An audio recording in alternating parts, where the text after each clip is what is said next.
Are you considering a Medicare Advantage plan? I'm going to give you 7 things that you need to keep in mind when you enroll in a Medicare Advantage plan.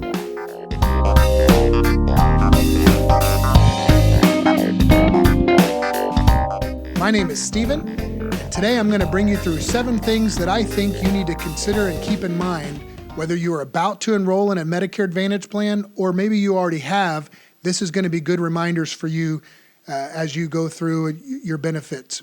So here we go. Number 1, Medicare Advantage plans have out-of-pocket costs associated with those plans, such as co-pays, co-insurance, and deductibles. So Medicare Advantage plans are very close to how your normal insurance would work through, let's say, an employer. So most people, prior to getting on Medicare, are used to having an insurance plan that has a network, whether it's HMO or PPO, and they know that the plan doesn't cover 100% of every cost, every healthcare cost. So Medicare Advantage works a lot like that. They are private insurance plans that have co-pays, that have co-insurance costs, that may or may not have a deductible involved.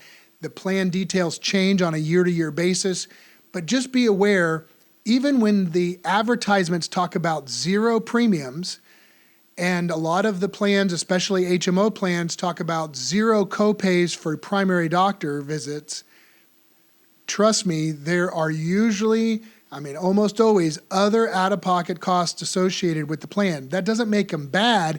It just means you want to be aware of those things. So co-pays for primary doctors, a separate co-pay for specialists is very common. Co-insurance, which is a percentage, is usually applicable for things like lab work, MRIs, X-rays, and incidental costs associated with healthcare. So just keep that in mind when you have Advantage plans. Second thing, number 2, Medicare Advantage plans often include Part D or prescription drug plans as part of the Advantage plan itself. So usually, at least here in Texas, 2021, most of the plans include drug coverage. But you may not want that, or you may not want that particular kind of drug coverage. But here's the thing that you have to keep in mind. If your plan, the Advantage plan that you choose, includes prescription drug plans, that is your choice. You cannot opt out of it, and you cannot add a different prescription drug plan to it. There are some plans that do not cover drugs. Those are called Medicare Advantage only plans. And you think, well, I'll just get that kind of plan and then choose a different drug plan. And that doesn't work. There are some exceptions, but very rare. So just keep in mind, most Medicare Advantage plans cover prescription drug plans. And for most people, that is exactly what you want. But here's something you have to keep in mind. If you have opted out of a prescription drug plan, let's say that when you first turned 65, you didn't enroll in a prescription drug plan for whatever reason. And you think, well, I don't have to suffer a penalty as long as I don't enroll in a prescription drug plan. That's true. But then you decide, I want this Advantage plan, which happens to include prescription drugs. Well, Medicare is going to consider that an enrollment in a prescription drug plan. So that is going to be a situation where you might get penalized for all those months that you could have had a drug plan and didn't. So if you're trying to avoid that penalty or continue to avoid that penalty by not enrolling in a drug plan, then you have to choose a Medicare Advantage plan that does not include a drug plan. So those Medicare Advantage only plans. All right, so that's number 2. Number 3, you cannot have a supplement with an Advantage plan. Now, I say you cannot have. To be more accurate, an agent cannot sell you a Medicare supplement plan if you are enrolled in an Advantage plan. It's water and oil. They do not mix together. The supplements are only supplementing original Medicare benefits. They do not fill in the gaps of whatever Medicare Advantage plan you have. So don't be fooled. You cannot get a supplement and an Advantage plan at the same time. Now, that's not to say that if you already have a supplement and sign up for an Advantage plan and you continue to pay for your supplement why would you do that? Well, I guess if you want to leave that door open and continue to pay just in case you want to drop the Advantage plan and go back without having to requalify for a supplement, I guess you could do that, but that would be very rare. If a client came to me and wanted to know about that option, I would be discouraging that choice. There might be one or two circumstances where I could think of where that would make sense, but that's not normal. All right, number 4. Throughout the different times of the year, you have different options to enroll in, disenroll from, or to change Advantage plans. Now, you're most familiar with the AEP, that stands for Annual Election Period or Annual Enrollment Period. That is that time period from October 15th through December 7th, where all of your options are on the table. You can disenroll, you can enroll for the first time, or enroll again, or you could switch plans. I mean, you could do all these different things during that time frame, and whatever choice you make during that time period will become effective the following January 1st. So let's say on October 15th, you were eager, you found an Advantage plan that you wanted to enroll in, so you enrolled in it. But then in November 15th, you were introduced to another Advantage plan. You thought, oh gosh, I want that plan instead. So you can enroll in that one. And you could change your mind again and again, but on December 7th, whatever plan you enrolled in last, as of December 7th, that's what's going to become effective January 1st. So, of course, most people don't switch that many times. Once you put this to rest and you think about it and go through the emotions and the decision of enrolling, you really don't want to think about it again until the next year, right? But so that's what's normal, but technically you could switch plans over and over and over during that window. I say that because I want to contrast other periods of the year. Did you know that there's kind of what I call an escape hatch given to us by Medicare, effective January 1st through March 31st? It's called the Medicare Advantage Open Enrollment Period. So let's say that on November 1st, 2019, you enroll in an Advantage plan, and that becomes effective January 1st, 2020. But you go to the doctor or you make some phone calls and you start to experience what these benefits are from the Advantage plan, and you start to think, gosh, I don't really like this plan, and I'm stuck in it for an entire year. Not really.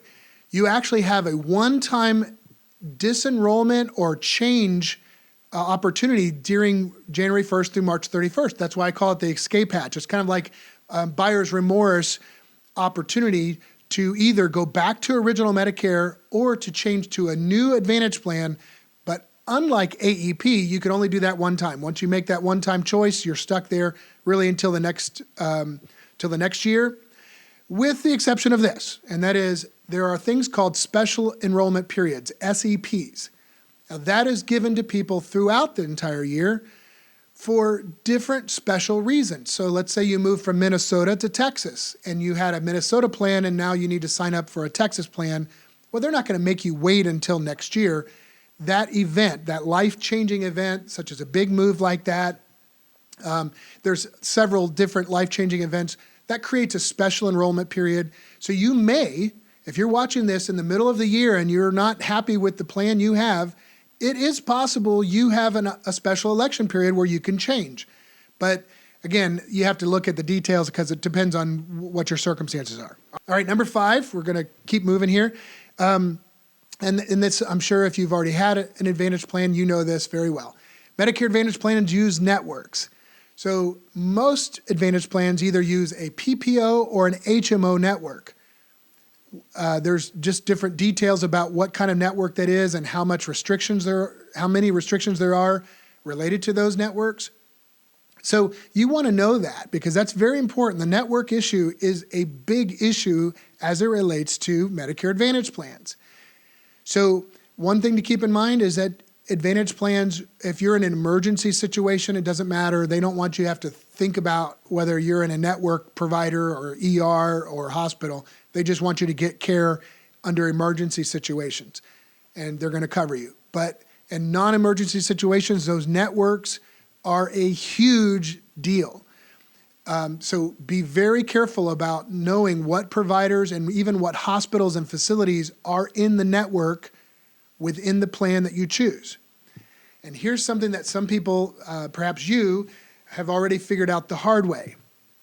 And that is this. When you're wanting to know, well, what, if you're at a hospital or at a doctor and you want to know, are you in this network? This is the plan I have. Are you in their network? You cannot just simply ask them, do you take Humana, or do you take United Healthcare, or do you take Aetna or Cigna or whatever? Because chances are they do take that insurance carrier.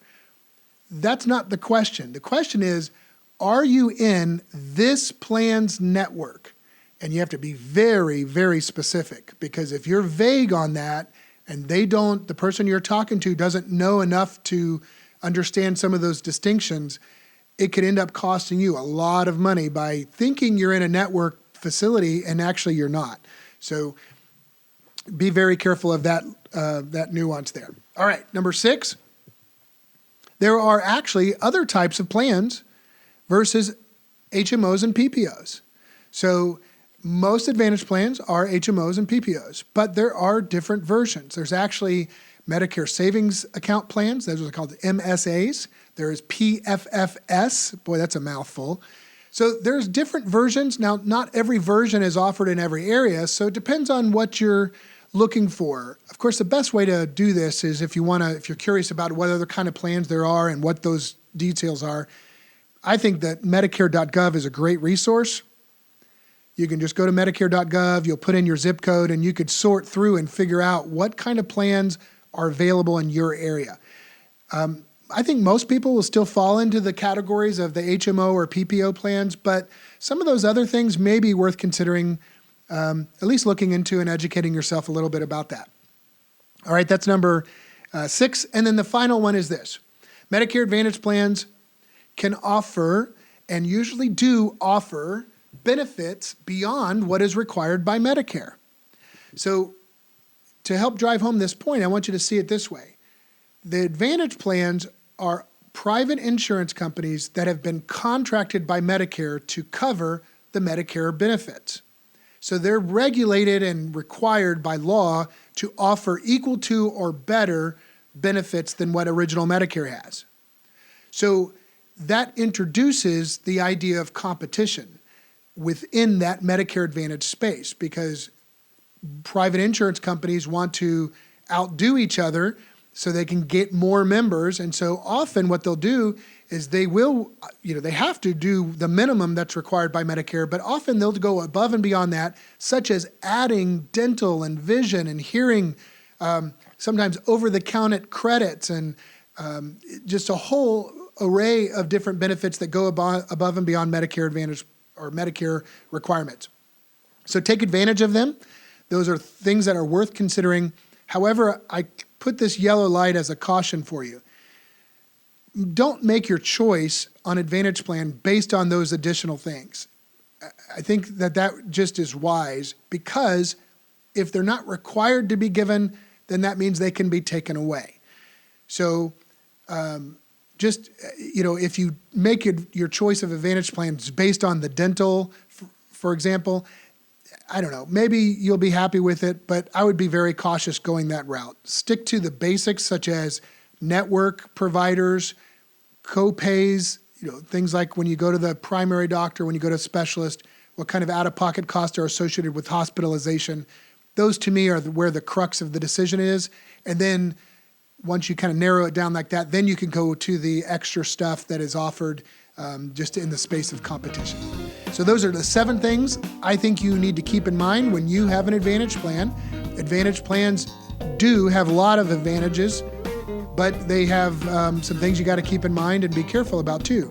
So hopefully that's been helpful to you. Thanks for tuning in. We'll talk later. Bye-bye. Thanks for watching our video. We want to make sure that we draw your attention to other videos that we have, and we encourage you to subscribe to our channel. On our channel, we have more than just Medicare videos. We also have a playlist, Strategic Money Tips. They cover other areas that are very practical. We try to keep them very brief. Go to our YouTube channel, subscribe, click on notifications button so that you'll be notified when we put out a new video. But if we could serve you directly, please call our office, 1-800-381-8870, and visit us on our website at strategic estateplanning.com.